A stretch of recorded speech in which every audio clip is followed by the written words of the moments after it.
Bom dia! Nessa manhã de domingo, a gente vai observar um assunto muito pertinente nas Escrituras, que é a procura de um mentor, né? Como é que deve ser a relação entre mentor e pupilo, né? Ou discípulo, né? A gente também tem essa questão do discipulado, mas o mentor, né? Ele não deixa de ser uma pessoa que está discipulando alguém. No livro do Wayne Cordeiro, é um pastor ah, ali nos Estados Unidos, no Havaí, ele, no livro que ele escreveu, Andando com o Tanque Vazio, ele coloca ali, né, a experiência de vida dele, que ele passou por um processo de burnout, né? Mas é muito interessante que no capítulo 9 desse livro, ele fala assim, olha, encontre um Tito na sua vida, né? E também tem numa revista, o Fred Smith, ele na revista Leadership, ele dá algumas recomendações. Se você pegar o Procurando o Tito do N. Cordeiro e também as recomendações que o Fred Smith coloca nessa revista Leadership, você vai chegar em 4 recomendações muito interessantes sobre como a gente tem que buscar um mentor. Primeiro, o mentor e pupilo eles devem compartilhar a mesma filosofia. Amós 3,3 já dizia, né, que como dois andarão juntos se não houver entre eles acordo? Então esse é um primeiro ponto muito importante que precisa existir. Muitas vezes o trabalho, né, até de coaching, um técnico, um professor, não necessariamente os dois precisam comungar, né, dos mesmos conceitos, das mesmas coisas, mas para esse trabalho de mentor e pupilo é fundamental que os dois tenham o mesmo propósito, as mesmas visões a respeito de diversos assuntos, obviamente a fé e a visão de igreja, fé, Bíblia, interpretação bíblica, precisam ter visões convergentes. Então, este é o primeiro ponto. O segundo ponto é que o mentor ele deve ser alguém experimentado, né? Em 1 Timóteo 3:6, a gente tem lá as recomendações, né, para o episcopado, para ser pastor. Ele diz assim, olha, não seja neófito, para que não venha ao que? A se ensoberbecer. Então, a experiência, ela é uma premissa, né, que efetivamente qualifica o mentor para fazer esse tipo de trabalho. Também em Tito, dentro deste mesmo espírito, nós temos lá em Tito 2, versículos de 3 a 5, ele fala das mulheres mais velhas, que elas devem ensinar as mais novas, né? A fazer o quê? Para que elas sejam boas donas de casa, para que elas respeitem os maridos, que elas desenvolvam as suas habilidades, enfim, as suas capacitações. Ele fala lá das mulheres mais velhas, né? Que não sejam caluniadoras, que sejam mulheres maduras, modestas, tementes a Deus, mas que o quê? Que ensinem as mais novas. De novo, a gente tem o segundo ponto, que é a questão da experiência. Tem que ser alguém experimentado, né? Até a escolha dos diáconos que nós vimos lá em Atos, eles falaram, os apóstolos falaram, vamos escolher homens experimentados, né? Essa foi a qualidade, tementes a Deus e experimentados. Então nós temos que ter o quê? Alguém experimentado, com experiência, que consiga efetivamente passar isso, passar algo ao seu pupilo. A terceira característica, o mentor ele deve ser alguém que encoraja, ele desafia, né, aquele que o seu liderado a desenvolver o que? O seu dom, para que ele esteja mais próximo da perfeição que é Cristo. Esta é a terceira característica, quer dizer, o mentor ele precisa entender as características do seu pupilo. Ele não está ali passando simplesmente despejando informações. Ele precisa entender as características do seu pupilo e, assim, fazer com que esta pessoa em formação cresça, né, como um diamante bruto que é lapidado para o quê? Para extrair ali todo o seu brilho, né, todo o seu valor. Este é o trabalho de mentoria. E o último, muito importante, é o comprometimento, né? Aí são duas mãos de duas vias, tanto um quanto o outro. O comprometimento do que ensina ele faça com dedicação. O que está sendo instruído compartilhe as coisas boas com o que o instrui. Gálatas 6:6. Ou seja, nós temos, né, as recomendações lá na Bíblia que aquele que instrui, faça isso com dedicação. E por outro lado, quem está recebendo a instrução, divida todas as coisas boas com quem o instrui. Isso é muito importante, porque não existe uma via de uma mão só, né? Aquele que vai ali, fica atrás da pessoa que vai o instruir, e ele conversa, ele busca, e a pessoa, o mentor, ele não quer nada com o seu pupilo, com o seu discípulo. Não é assim. E nem é ao contrário. O mentor fica buscando alguém que não quer nada com aquilo, né? Mas a pessoa fica lá, não, vamos fazer discipulado, vamos fazer discipulado. É uma via de duas mãos, né? Tem que haver uma correspondência. Então esses são 4 pontos muito importantes.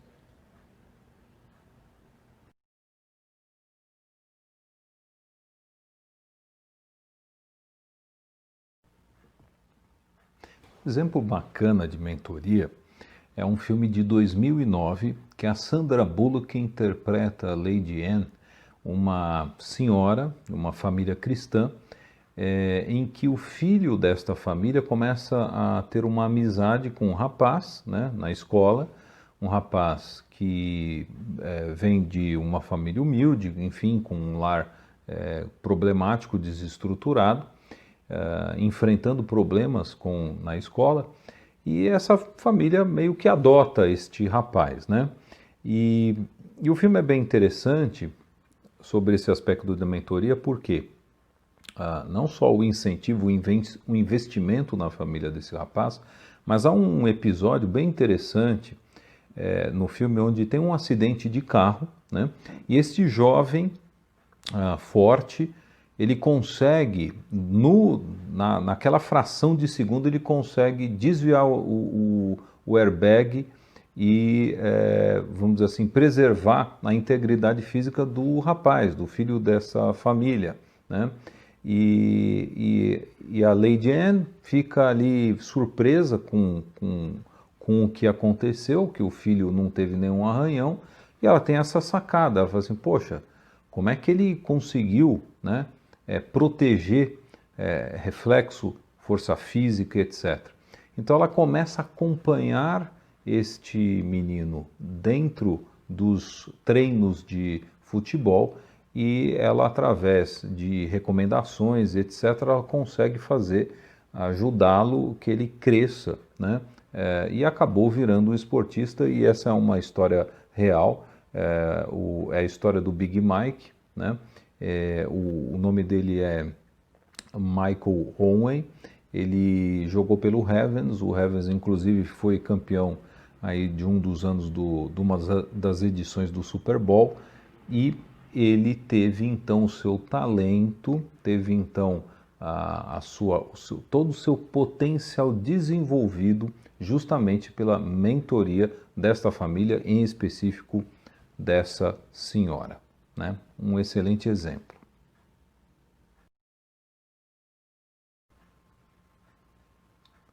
Um outro exemplo que a gente vai ver, bem interessante, um exemplo bíblico, é a história de Elias e Eliseu, né? Como houve aí uma sucessão entre um profeta e transferindo o seu ministério para Eliseu, né? Elias, primeiro vamos dar um contexto a respeito da história de Elias para a gente ver os paralelos, né, entre o mentor e o seu pupilo, entre o líder e o discípulo deste profeta.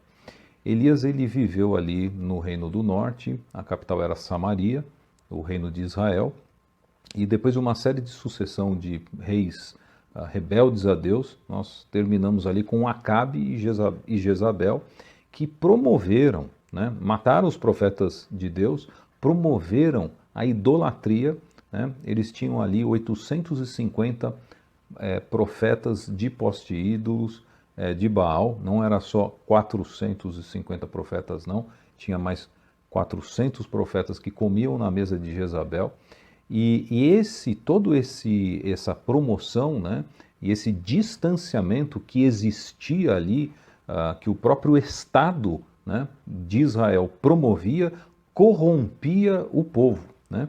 Então Elias é levantado para quê? Para se opor a isso.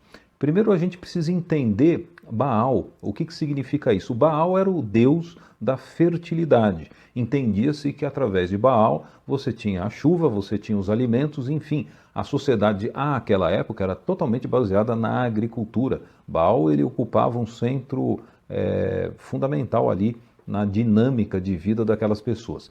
Portanto, Elias se levanta e ele ora a Deus e suspende ali o que? A chuva. Por quê? Porque é a maneira como o povo vivia ali, naquela região. Se não houvesse chuva, haveria fome, né? E Elias ele faz isso como um processo de juízo contra aquelas pessoas que estão ali.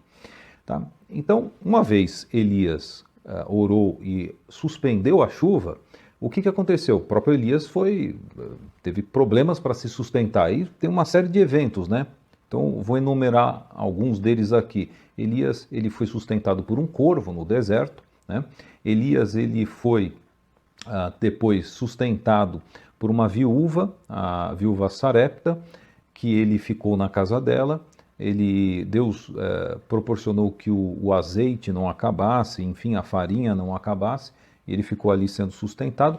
Mais tarde, o filho desta viúva morre, e Elias então clama a Deus e ressuscita este menino.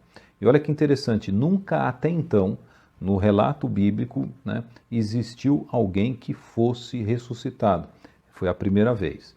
Depois, Elias desafia então Acabe e os 850 profetas ali, naquele embate no Monte Carmelo, onde aqueles profetas todos clamam ao Deus dele, Baal, e Elias pede para fazer um altar e ainda coloca água, derrama água no altar. Eles clamam, não acontece nada, e Elias, quando clama a Deus, desce fogo do céu, e Elias mostra então que Deus de Israel é o único Deus, né? Ele mata esses 850 profetas e ele então levanta a ira de Jezabel. Antes disso, Elias tem um banquete ali, vai falar com Acabe, né? E Elias ora e a chuva volta, né? Depois que fica evidente que o Deus de Israel, o verdadeiro Deus, o verdadeiro e único Deus, Elias então é ameaçado depois disso por Jezabel. Elias foge para o deserto, ele fica ali lamentando, pede a Deus a morte dele, fala, olha, todos me abandonaram e etc. Então Deus ali no deserto, através de um anjo, dá um alimento a Elias, Elias repousa, tem um belo período de sono, se alimenta, recobra suas forças e Deus fala para ele assim, olha, você ainda tem um trabalho a fazer, né? E entre outras coisas que Deus pediu, pede para Elias ungir Eliseu, né?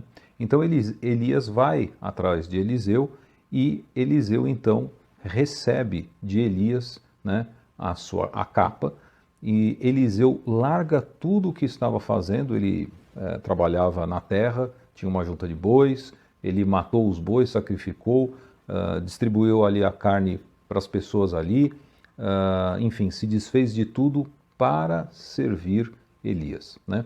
Mais tarde, tem ali a famosa carruagem de fogo que separa Eliseu de Elias. Elias é assunto ao céu através de um redemoinho e Eliseu então sucede Elias. Olha o que acontece com Eliseu, né? Eliseu, ele pede porção dobrada do Espírito, né? Olha que interessante o que significa isso. Em Deuteronômio 21, de 15 a 17, tem nesse versículo, fala sobre a porção dobrada da herança. Quando um pai queria, né, fazer alguém sucessor, ele dava uma porção dobrada da herança. Ou seja, a porção dobrada do Espírito não é que Eliseu tinha duas vezes, né, o Espírito Santo, não. É simplesmente que ele era o sucessor efetivo de Elias. Ou seja, Elias estava capacitado a continuar a obra que Eliseu estava capacitado a continuar a obra que Elias estava fazendo. E aí o que ele faz, Eliseu? Né? Algumas coisas que Eliseu realiza. Eliseu, até depois da sua morte, ele fez com que uma pessoa ressuscitasse, né? Como é que isso aconteceu? Isso daí está lá em 2 Reis 13, 20 a 21. Eliseu, ele morre, e uma pessoa é enterrada ali junto na sepultura. Quando toca os ossos de Eliseu, essa pessoa ressuscita. Além disso, Eliseu ora a Deus e ele pede também que o filho da Sulamita seja ressuscitado. Isso daí está em 2 Reis 4, de 18 a 36. A famosa cura do capitão da Síria, Naamã, né, da lepra, que ele vai lá mergulhar no Rio Jordão. Eliseu também prediz e orou, prediz 7 anos de fome ali. Enfim, Eliseu, assim como Elias, exorta, né, os reis, as pessoas ali daquela época, né? Elias, em 1 Reis 18, 21, Elias diz assim: até quando cocheareis entre dois pensamentos? Se é o Senhor, seguiu. Se é Baal, seguiu. Eliseu, ele veio também exortando as pessoas com o mesmo tipo de mensagem. Se vocês querem seguir a Deus, então façam isso com determinação. Não fiquem balançando daqui para lá. Então isso daí é um exemplo muito interessante de mentoria, né? Nós precisamos, nas nossas vidas, buscar pessoas sérias, pessoas maduras, pessoas com experiência que nas suas vidas elas efetivamente passaram por coisas e a vida delas, né, ela demonstra isso, né? Isso é muito interessante. Paulo, quando ele está defendendo o seu apostolado em Coríntios, Paulo ele fala uma coisa que eu acho muito bacana, que ele fala assim, olha, a minha demonstração, né, a minha carta ou a minha qualificação são as vidas que eu edifiquei nesta igreja, né? Ele não precisava de títulos, ele não queria recomendações, mas as pessoas que Paulo investiu, né, essas pessoas testemunhariam a favor dele. Então, o processo de mentoria é esse. Nós temos que investir em pessoas, né? É uma via de mão dupla, né? De um lado, o mentor investe na vida das pessoas. E do lado de quem tem a vida investida por preciosos líderes que investem em sua vida, tem que haver o comprometimento, o desprendimento, como aconteceu com o próprio Eliseu. Ele vendeu tudo o que ele tinha, né, e seguiu Elias e estava aberto a cumprir a vontade de Deus. Então, que essa seja também a nossa postura em relação ao relacionamento com Deus, porque afinal de contas, a Bíblia nos fala que Deus deu, né, muitas pessoas Deus deu a própria igreja para que nós nos animemos, nos suportemos, né, e que nós cresçamos à estatura de varão perfeito. Vamos orar? Pai querido, pedimos a Ti que o Senhor nos dê a orientação para percebermos como é fundamental a nossa responsabilidade na promoção do Teu reino. Nos capacita, Senhor Deus. Levanta mentores, Pai Santo, para instruir o Teu rebanho, para que haja um caminhar contínuo, para que haja comprometimento, instrução, e que todos nós possamos caminhar juntos à estatura de varão perfeito que é Cristo Jesus. É isso que eu rogo e peço em nome do Senhor Jesus Cristo. Amém.